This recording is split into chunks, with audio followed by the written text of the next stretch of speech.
Nous sommes dans le site docteurangélique.free.fr dans une série de leçons de philosophie réaliste à l'école du Père Marie-Dominique Philippe et en vue de la lecture directe de saint Thomas d'Aquin.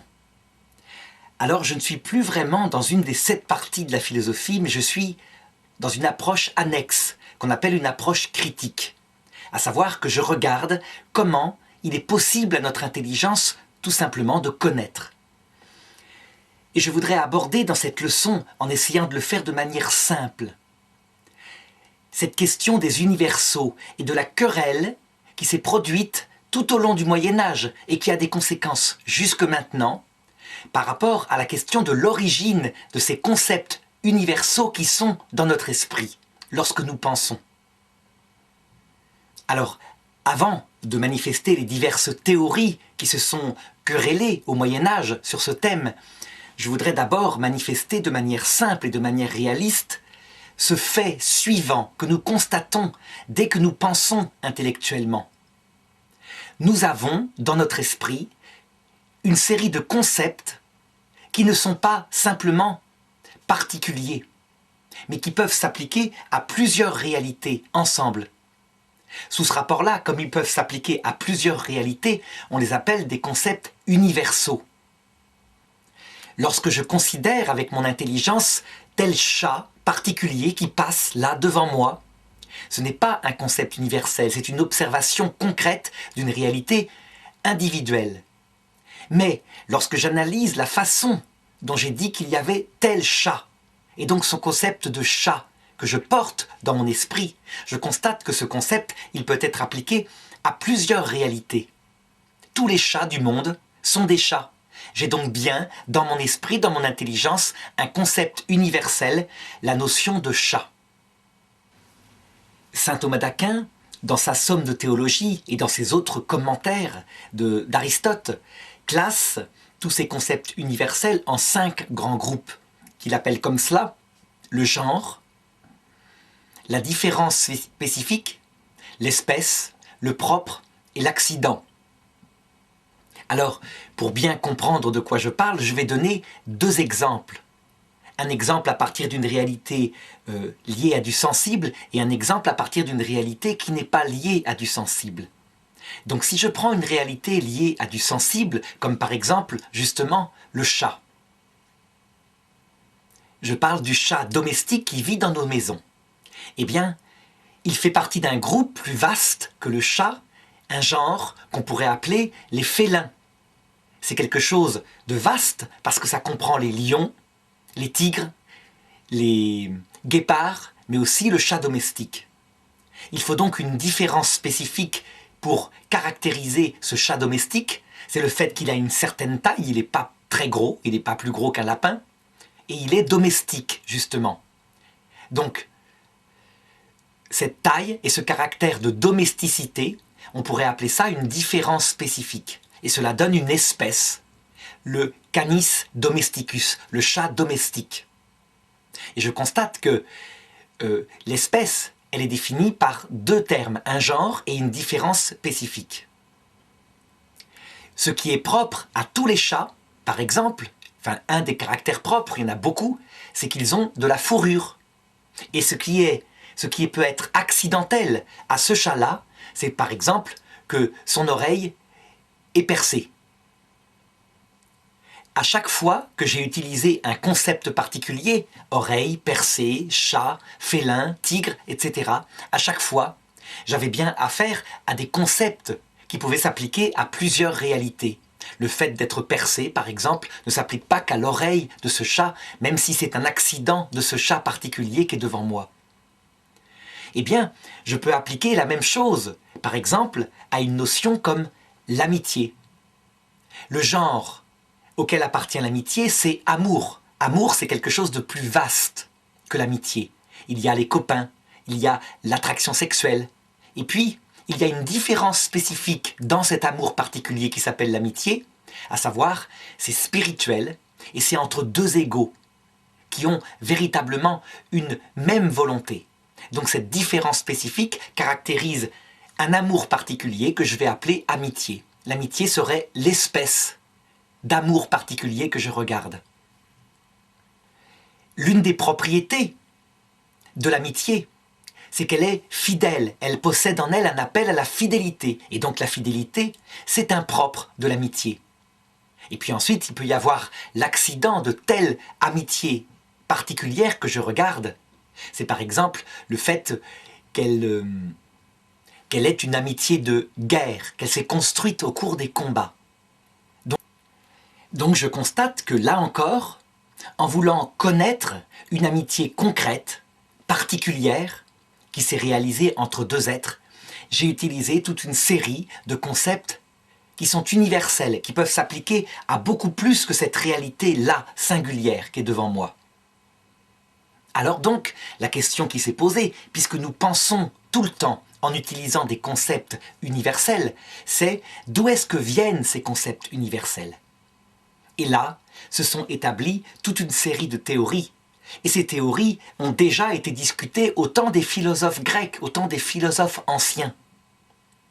Alors je voudrais en manifester quelques-unes, et surtout, puisque je suis en philosophie réaliste, je voudrais chercher, dans une deuxième partie, là où est la vérité, à savoir d'où est-ce que nous viennent ces concepts, d'où est-ce que nous viennent ces universaux. Alors, on pourrait, pour résumer et pour simplifier, dire qu'il y a trois grandes théories, mais malheureusement, il y a dans ces trois grandes théories des sous-théories. Et ce qui compte, évidemment, ce n'est pas seulement de les manifester comme je vais le faire maintenant, mais c'est de regarder ce qu'elles contiennent de vrai au bout du compte. Alors la première théorie, elle consiste à dire que les universaux, ils sont des êtres en soi, qu'ils ne viennent pas de nous, mais qu'ils existent en soi avant la réalité que je considère. C'est la pensée en particulier de Platon. Et Platon, il pousse les choses très loin. On peut même dire qu'il développe sa théorie de la connaissance autour de cette chose-là. Donc selon lui, les réalités concrètes qui nous entourent ne sont pas des vraies réalités. Elles sont plutôt des incarnations de quelque chose qui est beaucoup plus profond et que seul le philosophe avec son intelligence peut contempler. Par exemple, cette chaise qui est devant moi, elle est la manifestation dans le sensible d'une sorte d'idée de la chaise, idée en soi, qui existe en soi, indépendamment de cette chaise-là, concrète qui est devant moi, dans le monde universel des idées, un monde réel, un monde qui a existé bien avant cette vie terrestre. Et le propre du philosophe, selon Platon, c'est d'arriver à trouver, à contempler par son intelligence ces concepts universels qui existent en soi bien avant la réalité, et de ne surtout pas s'arrêter à la réalité qui, elle, n'est rien, qui passe, qui disparaît. Pour démontrer sa théorie de l'existence des idées en soi dans un autre monde, Platon allait jusqu'à faire une sorte d'expérimentation à son époque. Il prenait un enfant, au hasard, dans la rue, un enfant innocent, et puis il lui posait une série de questions devant ses disciples, de questions qui avaient évidemment une cohérence logique. Si bien qu'au bout du compte, à force de poser à cet enfant des questions, il arrivait à faire surgir dans son esprit une conclusion extrêmement profonde en philosophie, en disant à ses disciples, regardez, il ne peut pas l'avoir inventé de lui-même. Il le portait déjà en lui-même avant. Et il démontrait par là que cet enfant avait eu une vie antérieure, qu'il avait contemplé déjà les idées en soi qui existent dans cet autre monde, ce monde. Alors évidemment, il y a une position exactement inverse qui va être soutenue par certains philosophes, et en particulier par Guillaume d'Occam, qui est un franciscain et qui vit au Moyen-Âge. Selon lui, la seule chose qui existe vraiment, c'est la réalité singulière. Elle est là, devant nous, elle est objet de jugement d'existence. Et chaque réalité singulière est singulière. Ça veut dire qu'elle est irréductible à une autre réalité singulière. Cependant, notre esprit, afin de connaître, est bien obligé de créer des liens, des choses communes entre toutes les réalités.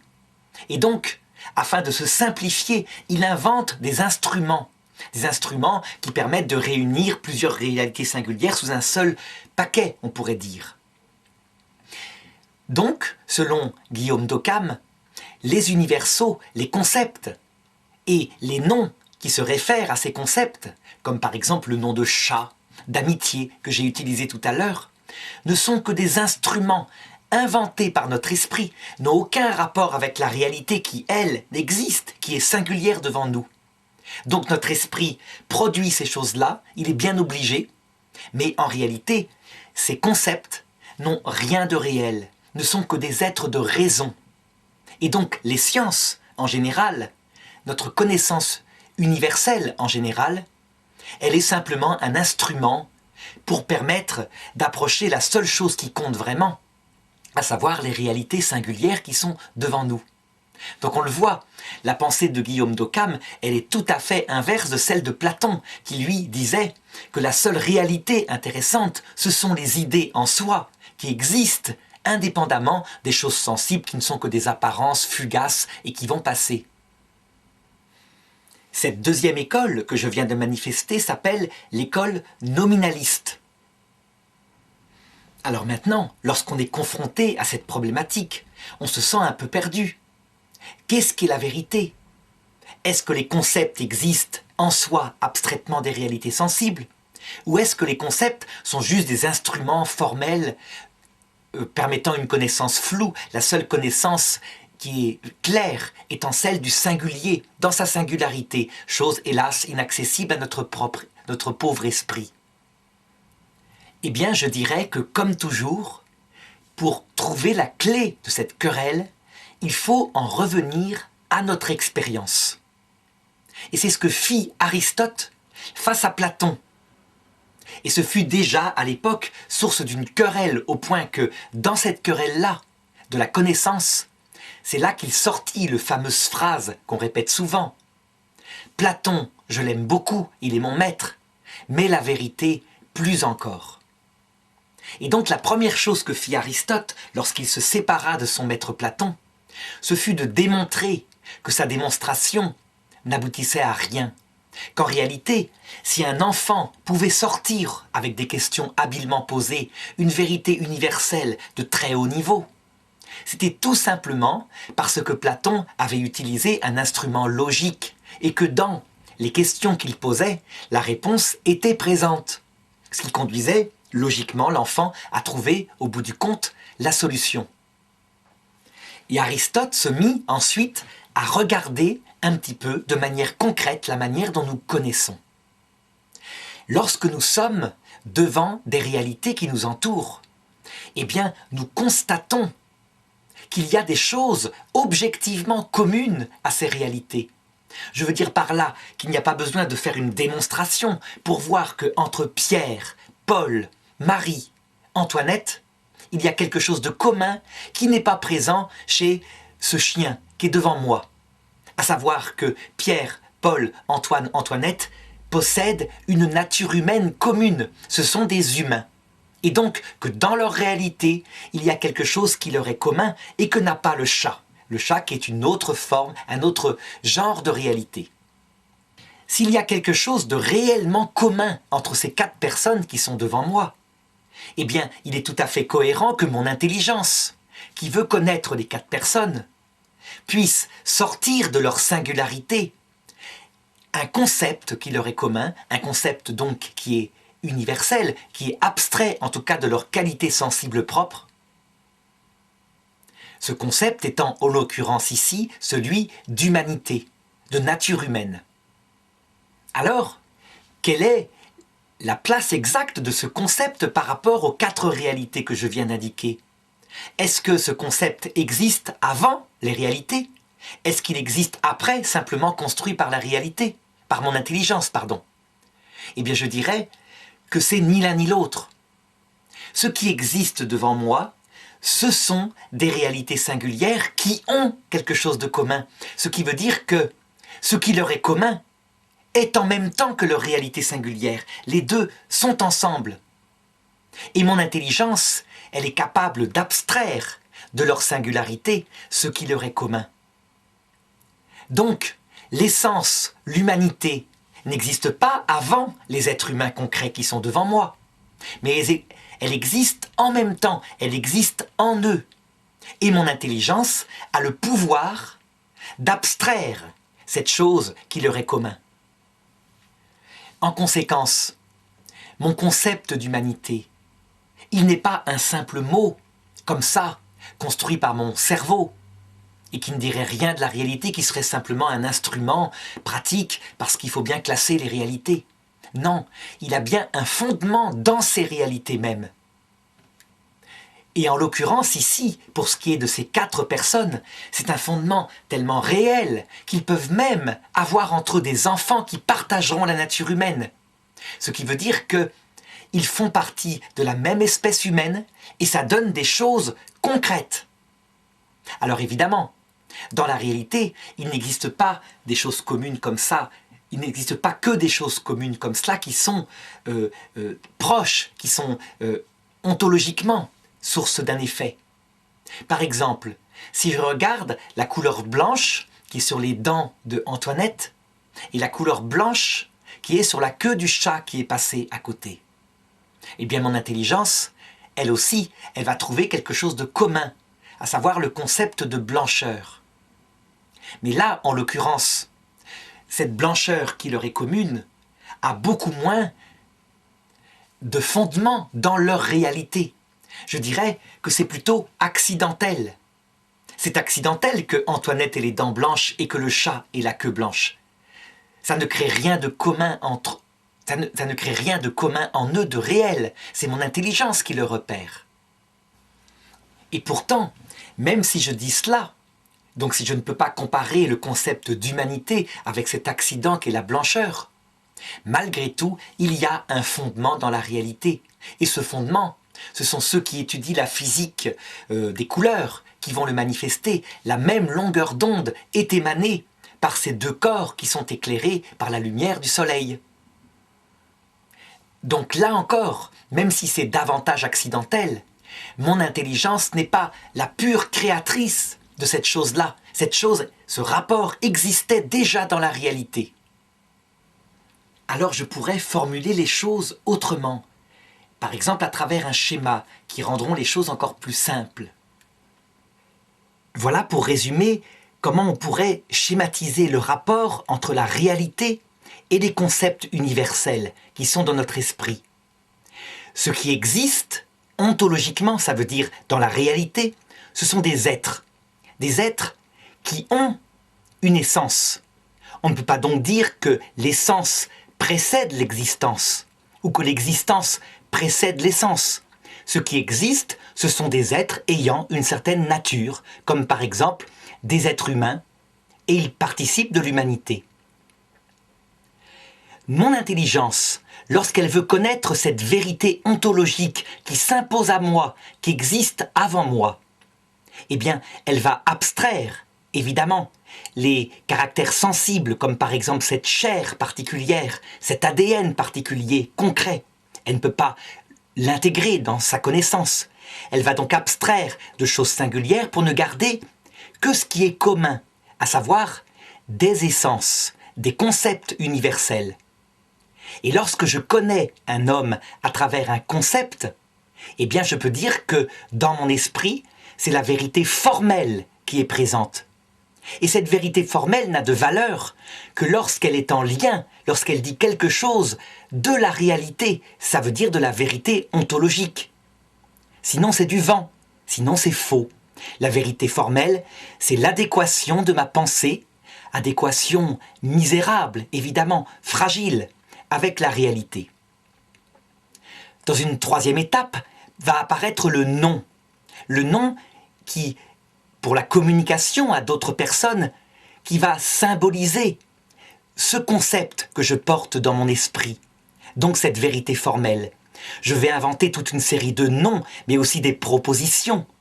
Et je vais, par l'usage de ces noms et de ces propositions, communiquer la vérité formelle que j'ai dans mon esprit à d'autres. Donc le nom, ce n'est qu'un instrument qui permet d'établir un contact avec la connaissance, avec l'intelligence des autres. Je dirais que les 2 extrêmes à éviter dans ce réalisme de ce qu'on observe dans notre manière de connaître, c'est soit l'exaltation de la vérité ontologique, ça veut dire des êtres concrets, au point qu'on néglige la valeur de la vérité formelle, comme si elle ne disait rien, comme si c'était juste notre esprit handicapé qui se servait de nom, parce qu'il faut bien classer les êtres. Mais l'autre extrême consisterait à exalter la vérité formelle, ça veut dire les concepts tels que le philosophe les connaît, et de croire qu'ils existent en soi, indépendamment de la réalité concrète, singulière, qui est devant soi. La vérité, c'est que dans les êtres, tout est unifié, essence et existence sont inséparables. C'est que c'est notre intelligence qui fait cette séparation pour connaître la réalité singulière et qu'il y a un aller-retour perpétuel entre la vérité formelle, qui est notre manière de connaître. On ne connaît qu'elle, effectivement, ou plutôt, on connaît les réalités singulières à travers ces concepts-là. Mais le but, c'est pas d'exalter la vérité formelle. Le but, c'est de rejoindre la réalité, donc la vérité ontologique. La vérité formelle, même si elle n'atteint pas la totalité de ce qui est contenu dans l'être qui est devant moi, malgré tout, elle en dit quelque chose de réel. Il ne faut pas croire que les concepts universels sont des pures créations des êtres de raison. Ils ont, comme je le montrais tout à l'heure, un fondement dans la réalité. Marthe, Marie, Antoine, Antoinette ont véritablement quelque chose de commun, à savoir la nature humaine, même si cette nature humaine ne se balade pas comme ça en l'air. Elle est dans leur être.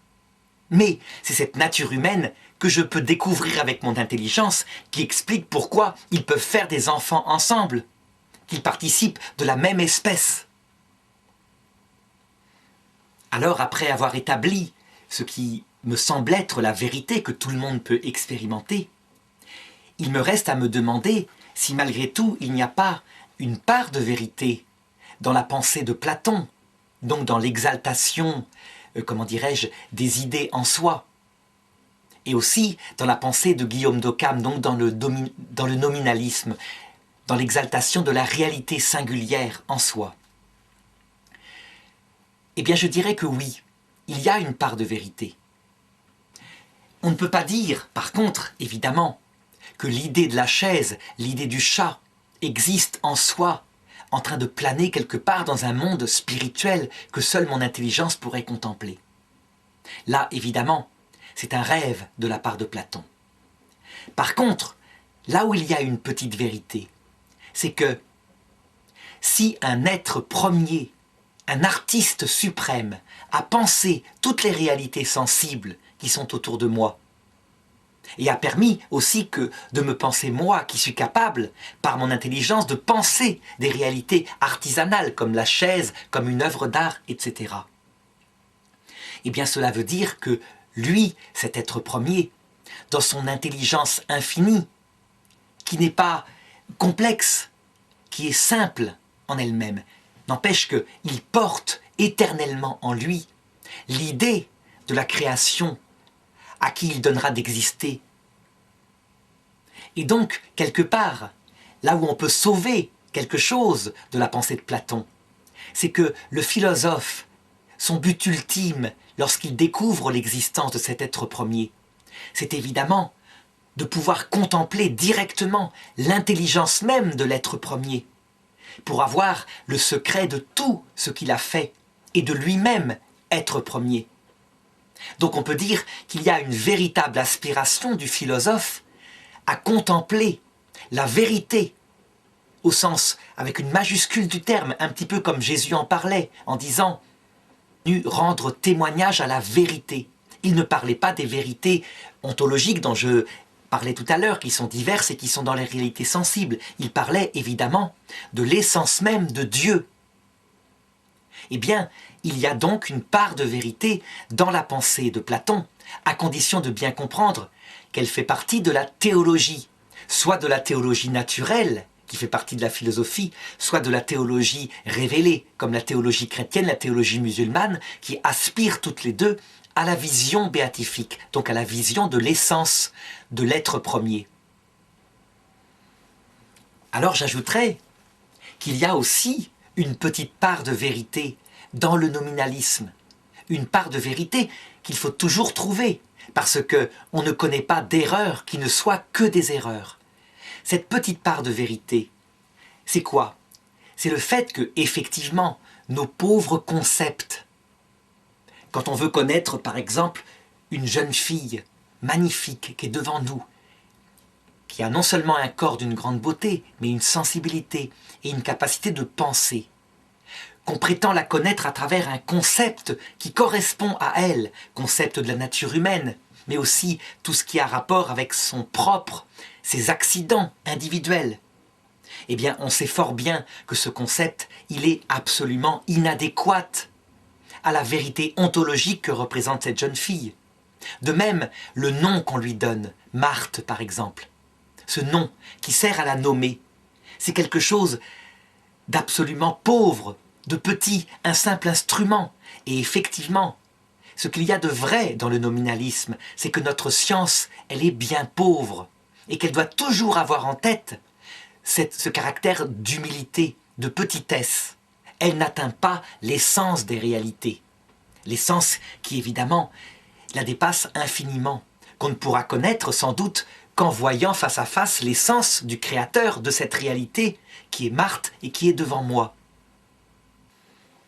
Finalement, l'erreur du nominalisme, comme l'erreur du platonisme idéaliste, c'est d'aller trop loin dans l'exaltation de quelque chose qui devrait simplement être situé à sa juste place. Alors, à notre époque contemporaine, dans l'épistémologie, par exemple dans le développement des sciences modernes, eh bien cette querelle des universaux, elle reste tout à fait d'actualité.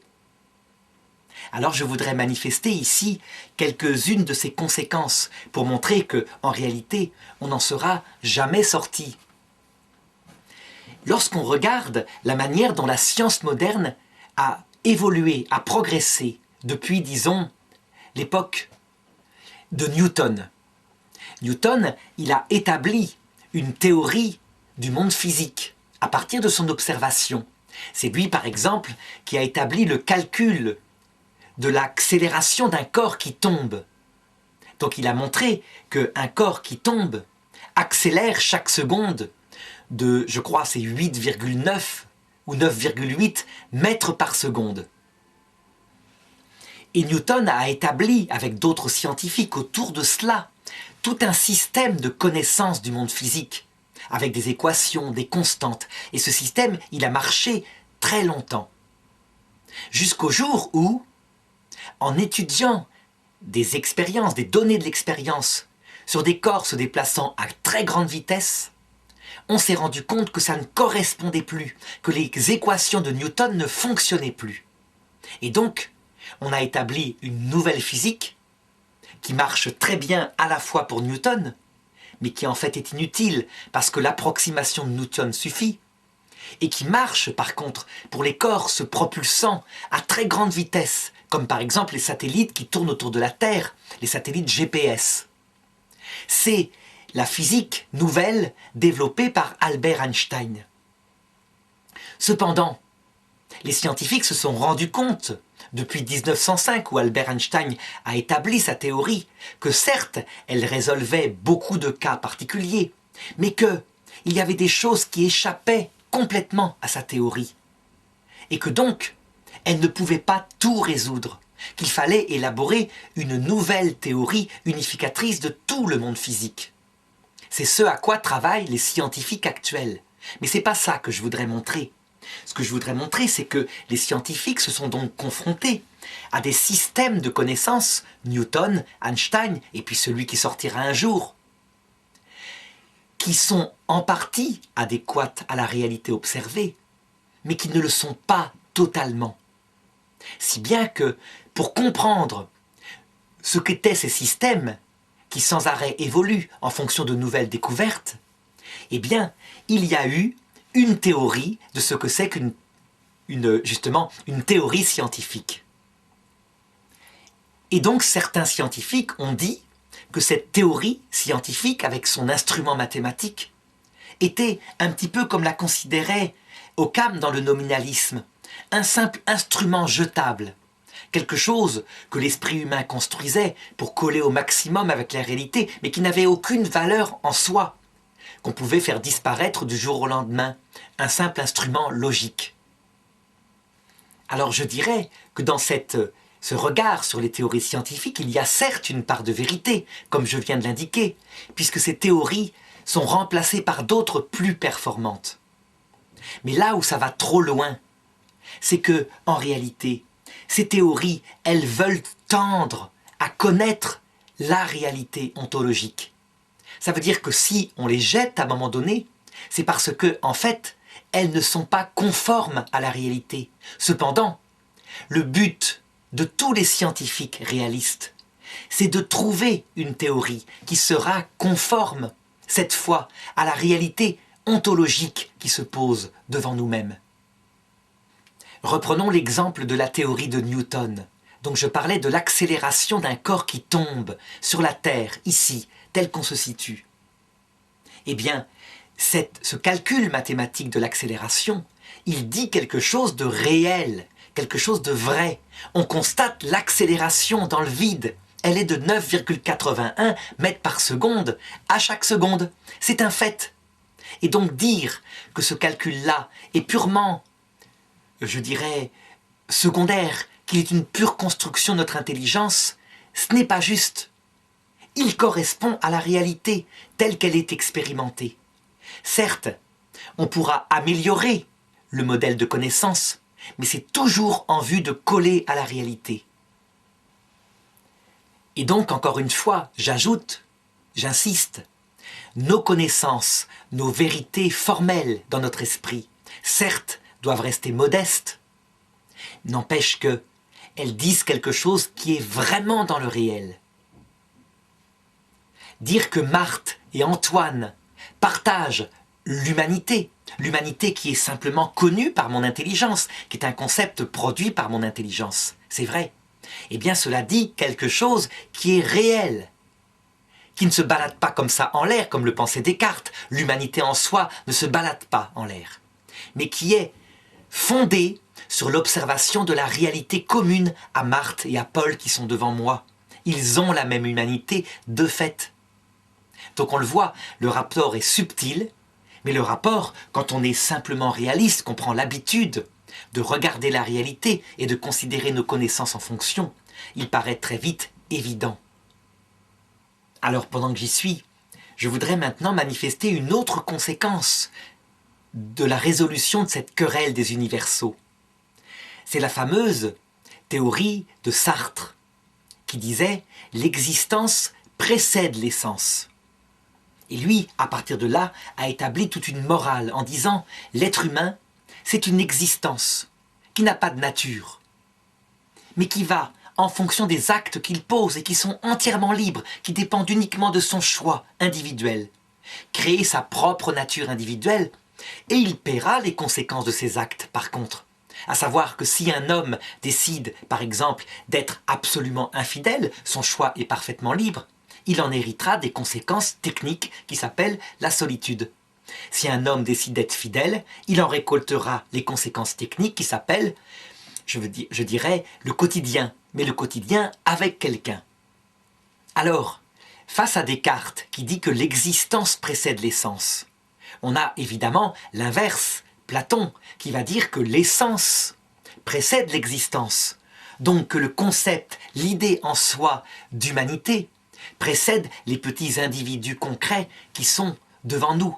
Cette idée existait éternellement dans le monde des idées, planant comme cela, une sorte de monde, je dirais, panthéiste à la Platon.